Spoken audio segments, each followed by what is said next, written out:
Good morning class. आप सभी का दाना एकेडमी में स्वागत है। आज हम क्लास 12 हिस्ट्री पढ़ेंगे। देखते हैं हिस्ट्री में क्या है। तो सबसे पहले हिस्ट्री की जो हम लोग पढ़ते हैं तो हिस्ट्री को हम लोग 4 भाग में बांट के पढ़ते हैं। पहला प्राचीन हिस्ट्री, प्राचीन इतिहास। दूसरा मध्यकालीन इतिहास। तीसरा स्वतंत्रता भारत। चौथा समकालीन भारत। तो हम पहले देखते हैं प्राचीन भारत। प्राचीन भारतीय इतिहास के जो है अध्ययन के स्रोत। अगर हम प्राचीन भारत पढ़ते हैं तो वैसे तो कोई नहीं लिख दिया होगा, कुछ स्रोत के आधार पर लिखा होगा। तो कुछ स्रोत के आधार पर लिखा है तो देखते हैं जो भारतीय प्राचीन इतिहास के अध्ययन के स्रोत हम लोग जो पढ़ते हैं भारतीय प्राचीन इतिहास वो कहाँ से लिया गया है, कैसे लिखा गया है।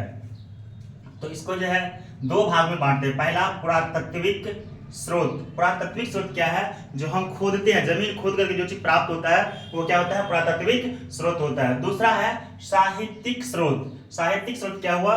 जो पुस्तक है, जो पुस्तक से भी इसके बारे में जानकारी मिलता है। अब हम पुरातात्विक स्रोत को जो है सो कई भागों में बांटते हैं। जैसे अभिलेख। अभिलेख क्या हुआ? तो कोई पत्थर पर, कोई कठोर वस्तु पर लिखी हुई चीज क्या हुआ है? वो अभिलेख है। स्मारक एवं भवन, बड़े बड़े बिल्डिंग या फिर कोई चीज जो बड़े व्यक्ति रहे होंगे उसका स्मारक होगा। फिर है सिक्का, जो उस टाइम में राजा हुए होंगे वो सिक्का अपना चलाए होंगे तो वो सिक्का। फिर मूर्तियां, चाहे कोई राजा का मूर्ति हो या बहुत अच्छी चित्रकला हो, मूर्तियां हो वो। फिर चित्रकला। फिर है मोहर। मोहर जैसे कहीं जाने आने के लिए या पासपोर्ट में भी मोहर का यूज किया जाता है, उसी तरह से वो मोहर है। फिर है साहित्यिक स्रोत। साहित्यिक स्रोत को 2 भाग में बांटा गया है। एक भारतीय साहित्यिक जो इंडियन है साहित्यिक वो, दूसरा विदेशी साहित्य। साहित्यिक स्रोत को 2 भाग में बांटते हैं, भारतीय साहित्य दूसरा विदेशी साहित्य। भारतीय साहित्य को 3 भाग में हम बांटते हैं। भारतीय साहित्य को कितने भाग में बांटते हैं? 3 भाग में बांटते हैं। पहला धार्मिक साहित्य, दूसरा धर्मनिरपेक्ष साहित्य, तीसरा संगम साहित्य। धार्मिक साहित्य क्या है? जो धर्म ग्रंथ होता है वो।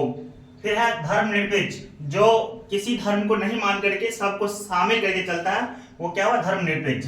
तो धार्मिक साहित्य को कितने भाग में बांटते हैं? तो धार्मिक साहित्य को हम 3 भाग में बांटते हैं। जैसे ब्राह्मण साहित्य, बौद्ध साहित्य, जैन साहित्य। तो धार्मिक साहित्य को कितने भाग में बांटे हैं? 3 भाग में। ब्राह्मण साहित्य, बौद्ध साहित्य, जैन साहित्य। धर्मनिरपेक्ष साहित्य कौन कौन सा है? तो एक है कौटिल्य का अर्थशास्त्र, फिर कलहन की राजतरंगिणी, पाणिनि का अष्टाध्यायी, विशाखा दत्त का मुद्रा राक्षस, फिर है कालिदास का अभिज्ञान, शाकुंतलम, रघुवंशम, मेघदूत, फिर है बाण भट्ट का हर्ष चरित्र, कादम्बरी आदि। फिर है संगम साहित्य। संगम साहित्य में जो है तिरुकुरल है, फिर शिल्पादिकारम है, शिल्पादिकारम। फिर है मणिमखल, मणिमेखले, जीवक, चिंतामणि आदि। अब जो है सब विदेशी साहित्य क्या है? तो विदेशी साहित्य को भी हम 3 भाग में बांटते हैं। जैसे यूनान एवं रोम के लेखक।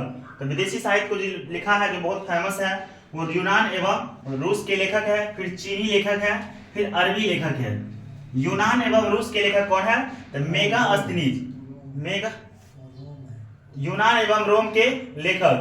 तो यूनान एवं रोम के लेखक जो कौन है देखते हैं। एक मेगास्थनीज है, फिर टॉलेमी है, फिर हेरोडोटस है, फिर नियार्कस है, अरिस्टोबुलस है।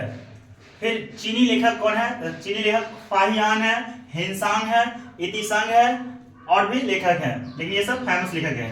फिर है अरबी लेखक। अरबी लेखक में अल सुलेमान है, फिर अल मसूदी है, इब्न बतूता है। अब हम देखते हैं ब्राह्मण साहित्य को जो है सो कितने भाग में बांटा गया। तो ब्राह्मण साहित्य को 10 भाग में बांटा गया है। पहला है वेद। पहला क्या है? वेद। वेद में मुख्य 4 वेद है, ऋग्वेद, यजुर्वेद, सामवेद, अथर्ववेद। ब्राह्मण ग्रंथ में क्या है? ऐतरेय, कौशिकी, गोपद आदि। फिर है आरण्यक ग्रंथ। आरण्यक में क्या है? तैत्तिरीय, मैत्रायणी, ऐतरेय आदि। फिर है उपनिषद। उपनिषद में क्या है? छांदोग्य, कठ, बृहदारण्यक आदि। फिर है वेदांग। वेदांग में कौन आता है? शिक्षा, कल्प, व्याकरण, निरुक्त, छंद, ज्योतिष। अब है उपवेद। उपवेद में आयुर्वेद आता है, धनुर्वेद आता है, गंधर्व वेद आता है, शिल्प वेद आदि। अब है खष्ट दर्शन। खष्ट दर्शन में क्या है, तो सांख्य है, योग है, न्याय है, वैशेषिक है, पूर्व मीमांसा है, उत्तर मीमांसा है। अब है महाकाव्य। महाकाव्य में रामायण हुआ, महाभारत हुआ। अब है पुराण। पुराण में है विष्णु पुराण, भागवत पुराण, शिव पुराण, गरुड़ आदि। अब है स्मृति। स्मृति में क्या होगा, मनु स्मृति, नारद स्मृति, याज्ञवल्क्य स्मृति आदि। अब हम चैप्टर वाइज अलग से पढ़ेंगे।